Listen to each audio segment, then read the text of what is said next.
Agora a gente muda de assunto, a gente vai falar sobre tecnologia e o mau uso dela, né? A divulgação de conteúdos falsos criados com inteligência artificial, a IA, mais que triplicou entre 2024 e 2025 aqui no Brasil, apresentando então um crescimento de 308%. E com as eleições se aproximando, cresce também a preocupação com a circulação de conteúdos manipulados. Para a gente entender melhor, então, como identificar esses materiais, a gente conversa com o Matheus de Pádua Vicente, que é doutorando no Instituto de Computação da Unicamp, e a sua pesquisa atual é justamente sobre este assunto. Matheus, uma boa tarde para você. Obrigada por estar aqui conosco. E eu já te pergunto, né, até porque esse número é bem expressivo, né? Então, assim, essas deepfakes estão cada vez mais sofisticadas, podemos dizer assim? Uma boa tarde.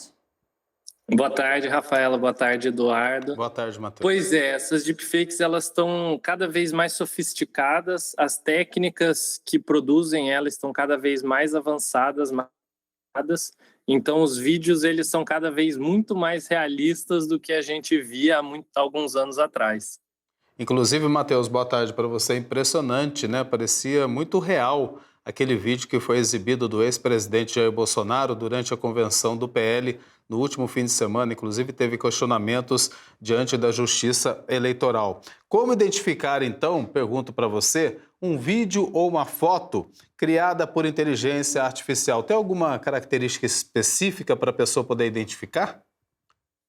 Então, né, como a gente falou, a inteligência artificial tem avançado muito rápido. Então, antigamente a gente podia citar, tipo, o olho, o movimento da boca, alguns detalhes que chamavam atenção, assim, e era muito claro. Só que, como você mesmo citou, os últimos casos a gente já tem tecnologias muito avançadas que produzem conteúdos muito realistas e, a partir disso, fica difícil de achar detalhes que chamam a atenção, assim, muito claros, né? São detalhes sutis que hoje a gente vê como detalhes finos. Então, às vezes, a borda de alguns objetos, a iluminação, às vezes, ela é inconsistente, sombras múltiplas ou não consistentes, né, com a iluminação do local. E isso tudo, assim, não é tão visível a olho nu. É algo que fica já mais difícil de perceber em vídeos, em imagens que a gente recebe hoje em dia, por causa desse avanço que tem acontecido. Então é difícil observar algo assim fácil e estipular. É preciso de observação calma, atenta para pegar esses detalhes finos. Isso que eu quero saber, né? Essa é a questão, porque é preocupante, né? Já que está tão sofisticado e tão próximo do real, né? Tem ferramentas para nos auxiliar ou não? É nessa observação mais minuciosa, né? Vamos dizer assim, né, Matheus?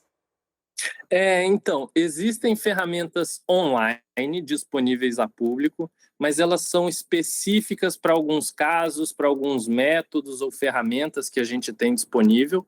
Então, elas não são totalmente confiáveis, elas só retornam uma probabilidade, né? Geralmente é 95% de chance de ser falso.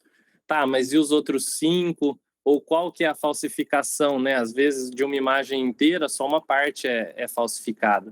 Então, existem algumas ferramentas disponíveis online, mas a gente não tem muita confiança nelas. Elas não são muito acuradas e precisas para a maioria dos casos. No laboratório que eu trabalho, o Recode AI, aqui da Unicamp, a gente tem desenvolvido essas ferramentas, porque agora, com o avanço da IA, só outra IA para conseguir detectar ela, né? Então, a gente tem trabalhado nisso para poder pegar isso, mas, em via de regra, desconfie, procure fontes confiáveis, mais de uma fonte, inclusive fontes ou agências que checam fatos.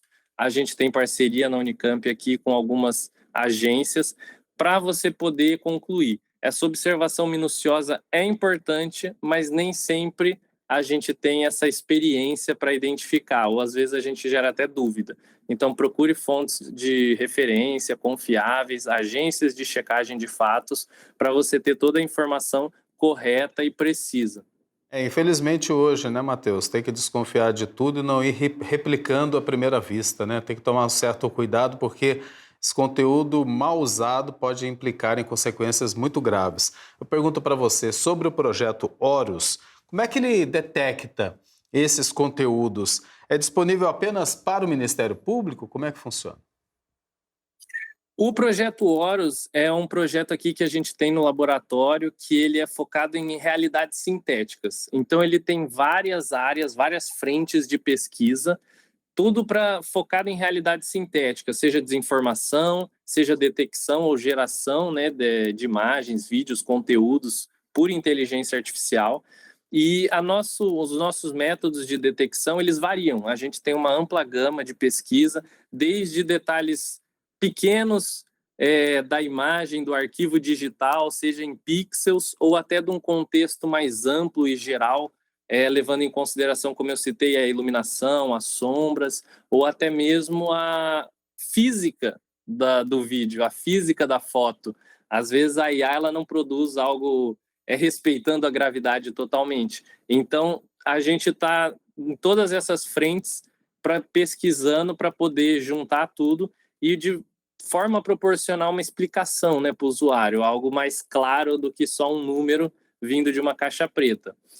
Por enquanto, essas ferramentas não estão disponíveis, tá, abertas ao público, porque, como eu disse, cada análise ela depende de vários critérios, então não é só levar em consideração a imagem, mas que porção da imagem pode ou não ter sido manipulada, qual que é o contexto, qual que é a fonte ou a origem do conteúdo. Então a gente leva tudo isso em análise. E como as nossas ferramentas ainda não têm uma interface agradável e fácil para o usuário, não é algo disponível assim amplo, mas caso seja procurado, não seja procurado, assim como a gente tem parcerias com o Ministério Público, Polícia Legislativa, a gente faz checagens com parceiros para a gente poder, né, construir cada vez mais essa confiança na nossa mídia, nas nossas pesquisas. E como procurá-los também, né, para esse tipo de checagem, já que tem esse serviço também, que está para todo o Brasil, né? Acho que é interessante falar sobre isso. E uma análise rápida sua também em relação a esses avanços, como que vocês veem, né? Como que a IA vem para agregar, mas também esse mau uso, né, pode trazer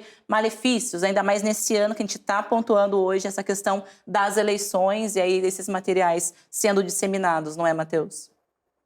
Isso. Não, existem várias agências, né, de checagem de fatos e a gente no laboratório pode pesquisar a Recode AI, que a gente sempre está recebendo casos para analisar. E um posicionamento que a gente tem muito claro no laboratório é que a gente trabalha em prol do ser humano. É IA para o bem, para o ser humano. De forma que a gente consiga, com a nossa pesquisa, impulsionar a criatividade humana, o trabalho humano, todos os nossos esforços que eles possam ser facilitados pela IA. Então, a gente segue essa linha de pesquisa. Claro que, com os avanços da tecnologia, tem gente que vai utilizar isso para fazer alguma atividade maliciosa. De qualquer forma, a gente continua pesquisando para avançar tanto na geração quanto na detecção, pesquisar e estudar coisas que ainda são muito novas, como ética e uma implementação regulamentada dessa IA. Então, tudo isso vem casado, mas é importante que a gente siga pesquisando, que a gente siga acreditando, para a gente poder produzir isso cada vez de uma forma melhor. E, principalmente em ano eleitoral, o que fica isso, vai ser uma das maiores bases de pesquisa para a gente avaliar como que está o cenário, mas que a gente possa conscientizar todos de que a desconfiança é importante, não é qualquer conteúdo que é totalmente verdadeiro e que a gente precisa de referências, precisamos de jornalismo sério para a gente poder construir cada vez mais essa IA para o bem, para a sociedade, para construir coisas novas e muito melhores do que a gente já tem. Exatamente, né? Que haja responsabilidade, mas especialmente neste ano de eleição, fiscalização por parte do judiciário, especialmente punição para quem fizer o mau uso da inteligência artificial. Muito obrigado pela sua participação aqui no TJ Aparecida, viu? Um abraço para você, boa tarde.